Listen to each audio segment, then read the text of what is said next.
Online സാമ്പത്തിക തട്ടിപ്പുകളിൽ മുഖ്യ ആസൂത്രകൻ കാണാമറയത്. അയൽ സംസ്ഥാനങ്ങളിൽ നിന്നും വിദേശത്ത് നിന്നുമെല്ലാം തട്ടിപ്പുകൾ ആസൂത്രണം ചെയ്യുന്നവരെ പിന്തുടർന്ന് കണ്ടെത്തുക ദുഷ്കരമാണ്. പിടിക്കപ്പെടില്ലെന്ന ഉറപ്പിലാണ് വീണ്ടും ഇത്തരം തട്ടിപ്പ് സംഘങ്ങൾ സജീവമാകുന്നത്. കൊച്ചി കേന്ദ്രീകരിച്ചാണ് ഓൺലൈൻ തട്ടിപ്പുകളിലേറെയും നടക്കുന്നതെന്ന് city police commissioner S Shyamsundar വ്യക്തമാക്കിയിരുന്നു. ഓൺലൈൻ തട്ടിപ്പ് പരാതികളുടെ എണ്ണം വർദ്ധിക്കുമ്പോഴും ഇത്തരം കേസുകളിൽ അറസ്റ്റിലാകുന്നത് വിരലിൽ എണ്ണാവുന്നവർ മാത്രമാണ്. ലോകത്തിന്റെ പല ഭാഗങ്ങളിൽ നിന്നാണ് തട്ടിപ്പുകൾ നടക്കുന്നത് എന്നതിനാൽ പ്രതികളെ കണ്ടെത്തി അറസ്റ്റ് ചെയ്യുന്നതിനും തട്ടിപ്പിലൂടെ നേടിയെടുത്ത പണം തിരിച്ചെടുക്കുന്നതിനും പ്രായോഗിക ബുദ്ധിമുട്ടുകളുണ്ട്.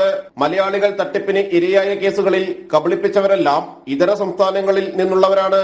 തട്ടിപ്പുകാരുടെ phone number, account number, email ID എന്നിവയെല്ലാം വ്യാജ അഡ്രസ്സുകളിലായിരിക്കും. ഓൺലൈൻ സാമ്പത്തിക തട്ടിപ്പുകളിൽ പ്രതികളെ കുറിച്ച് ഒരു സൂചനയും പോലീസിന് നൽകാൻ ഇരകളാകുന്നവർക്ക് കഴിയാറുമില്ല. അക്കൗണ്ടിൽ പണം കൈമാറിയ ഉടൻ തന്നെ ഇത്തരം സംഘങ്ങൾ കൈവശപ്പെടുത്തുമെന്നതിനാൽ നഷ്ടമായ തുക തിരികെ ലഭിക്കാനുള്ള സാധ്യതയും വിരളമാണ്. ഓൺലൈൻ തട്ടിപ്പുകൾക്കെതിരെ ഓരോരുത്തരും ജാഗരൂകരാകുകയാണ് വേണ്ടതെന്ന് Kochi city police commissioner S Shyamsundar പറഞ്ഞു.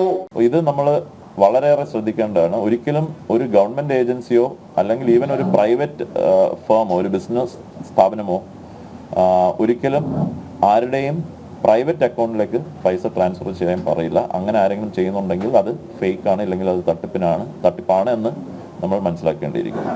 സിമ്മും ഇല്ലെങ്കിൽ ഈ അക്കൗണ്ട്സും എല്ലാം പല പല വ്യക്തികളുടെ പേരിലാണ്. ഇതിന് പിന്നിലുള്ളവരുടെ യഥാർത്ഥ പേരിലല്ല ഇത് ചെയ്യുന്നത്, ഈ അക്കൗണ്ട്സോ അല്ലെങ്കിൽ സിം കാർഡുകളോ. അതുകൊണ്ട് യഥാർത്ഥ വ്യക്തികളിലേക്ക് എത്താൻ ഒരുപാട് പ്രയത്നിക്കേണ്ടിയിരിക്കുന്നു. പക്ഷെ ഒരുപാട് കേസുകളിൽ യഥാർത്ഥ വ്യക്തികളെയും പിടിച്ചിട്ടുണ്ട്. കൊച്ചിയിലാണ് ഓൺലൈൻ തട്ടിപ്പ് ഇരകളിൽ ഏറെയുമുള്ളത്. 400 ഓൺലൈൻ തട്ടിപ്പുകളാണ് ഈ വർഷം ഇതുവരെ റിപ്പോർട്ട് ചെയ്തത്. 25 കോടിയോളം രൂപ നഗരത്തിൽ പലർക്കായി നഷ്ടപ്പെട്ടിരുന്നു. IT മേഖലയിലുള്ളവർ, ബിസിനസ്സുകാർ, മറ്റു ഉയർന്ന ഉദ്യോഗങ്ങളിലുള്ളവർ എന്നിവരെയും വീട്ടമ്മമാരെയും ലക്ഷ്യമിട്ടാണ് തട്ടിപ്പുകാരുടെ നീക്കങ്ങൾ. ക്രിപ്റ്റോ കറൻസി തട്ടിപ്പുകളും വർദ്ധിച്ചു വരികയാണ്. ബാങ്കിന്റെ വ്യാജ കസ്റ്റമർ കെയർ വഴിയും തട്ടിപ്പുണ്ട്. ഇത്തരം കോളുകൾ വന്നാൽ OTP നമ്പർ കൈമാറരുതെന്ന് പോലീസ് മുന്നറിയിപ്പ് നൽകുന്നു. പരിചിതമല്ലാത്ത നമ്പറുകളിൽ നിന്നുള്ള വീഡിയോ കോളുകളും ഒഴിവാക്കണം.